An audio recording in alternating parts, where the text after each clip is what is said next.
Well, yeah, I'll go ahead and start. So some of the biggest things that I see is, and everything varies by the sport, right? You know, you get the football player who comes in who all he's ever done is anything that makes him look good in a polo shirt. He's got nothing on the backside.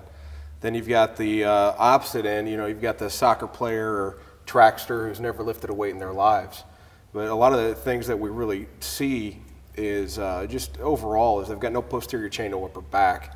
So, and another thing that I see all too often is the valgus, the knees collapsing. You know, whenever they change direction. So that's, you know, the external rotators of the hip. That's a major area. And then the other thing I see a lot of times are the kids that really like to lift in high school, but all they ever did was focus on the concentric. They've never lowered anything. So, you know, they're all stiff and they can't ever, you know, sink their hips and move, absorb force. But, yeah, and it's different. You know, every sport seems to have its own pattern of whatever I see coming in. I don't know about you guys. Seeing a lot of lack of doing anything at all. So we're seeing kids coming in that don't even have the motor patterns to learn how to do these movements correctly yet, and it's just from not ever playing outside, or, you know, being like when I was little, we were playing outside all the time, riding our bikes. You know, we just did climbing on the monkey bars, and it's just that total lack of movement that I see the most. It's the most common across all of them. Yeah, and to echo those things, I think work capacity, the ability to, these kids might be very specific at what they do, but the ability just to do general work surprises me how little they have. You know, I don't know if any of them mow lawns anymore, along those guidelines. And then, you know, one of the biggest thing to make an athlete progress, I think, is have that ability, that work capacity.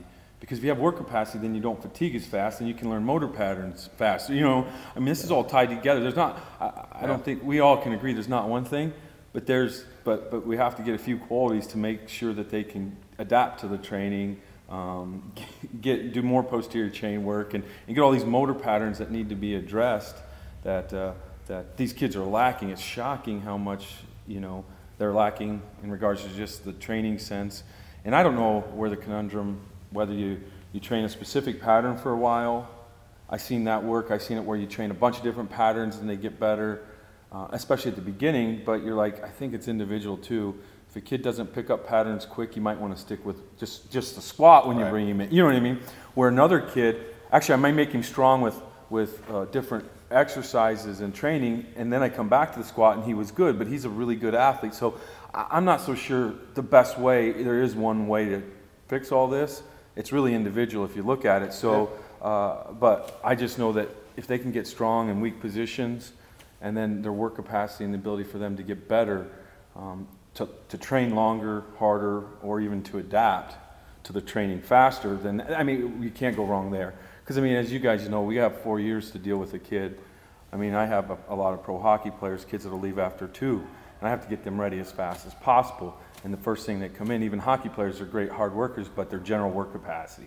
They're great in lactate, they're great in the hockey sense, but the aerobic base is such a suffering too. Yeah. Going off of that, I don't know if you guys saw back in the fall in the New York Times, there came out an article about how the fitness has decreased so much in the youth that the mile times, the average mile time for like that presidential fitness test that they do, it was like a minute slower than it was like 15 years ago. And they're talking, and they compared to, you know, throughout the decades of what the, you know, basic aerobic fitness was. And it was crap. And then one of the things that they theorized is that you actually saw the break with, you know, not Atari, but like when Nintendo kicked in and everybody started playing, you know, Sega and all those, you know, awesome video games like Contra back in the day. Yeah. Up, down, left, right, ABA, select, start. Right. There was a clear delineation that all of a sudden at that point fitness started dropping off. It's a society thing, I guess. And indoors too much, not playing. Yes, I mean, it's great hand-eye coordination. But, well, thumb-eye coordination. right. But it's not necessarily the work capacity, the aerobic base. And as you know, look, I'm big into what most people call repeated sprintability. I think it's just, I term it max effort repeatability. So then if you're a power lifter, if you can hit 6 more singles because your aerobic fitness is better, at a high quality rate, then you're going to get stronger. So if you can run 640s and then drop off and can't run any faster, or you can run 20, who's going to, before you drop off, who's going to get faster? It's obviously the guy that does more quality work. And to me, it's all about the aerobic base, the fitness levels. Then the conundrum, which hopefully I'll address this weekend, is that how do I work the aerobic base in a world-class shot putter and not running 5 miles? Okay, right. And that's what I'll address and give people ideas to make their own training protocols because of that. But that aerobic base is so important, and that can just be done by, I mean, there's adaptations to walking 30 minutes a day. Oh yeah.